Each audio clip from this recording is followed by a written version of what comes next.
అందరికీ నమస్కారం.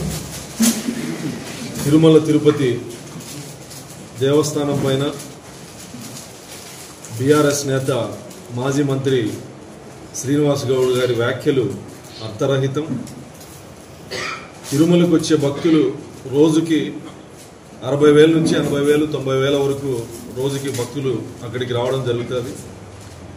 కులము ప్రాంతము చూసేటువంటి పరిస్థితి అక్కడ ఉండదు.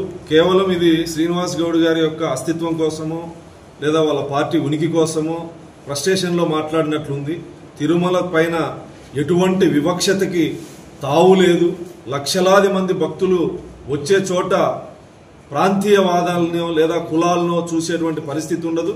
తిరుమలలో దేశ విదేశాల నుంచి ప్రపంచవ్యాప్తంగా భక్తులు వస్తూ ఉంటే కేవలం ప్రాంతీయవాదంతో ప్రాంతీయ తత్వంతో వచ్చినటువంటి పార్టీ నుంచి వచ్చినటువంటి నేత నుంచి ఇలాంటి మాటలే చూడాల్సి వస్తుందేమో. తిరుమలలో ఎటువంటి వివక్షత లేదు. గౌరవ ముఖ్యమంత్రి చంద్రబాబు నాయుడు గారి ఆధ్వర్యంలో చైర్మన్గా బిఆర్ నాయుడు గారి నాయకత్వంలో తిరుమలలో ఎటువంటి వివక్షతకు తావు లేదు. అధికారులు కానీ, ఆలయ అధికారులు కానీ, పూజారులు కానీ, అక్కడ ఉన్నటువంటి ఉద్యోగులు కానీ ఎవరి పట్ల కూడా ఎటువంటి వివక్షతకి తావు లేదు. ఆయన శ్రీనివాస్ గౌడ్ గారు ఫ్రస్ట్రేషన్లో మాట్లాడినట్లుంది. ఆయన మాటలు అర్థరహితం.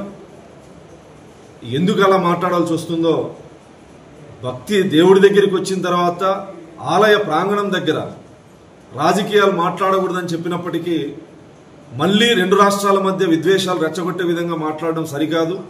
దేవుడి దగ్గర అందరూ సమానమనే విషయాన్ని గుర్తుపెట్టుకోవాలని సందర్భంగా చెప్తాను.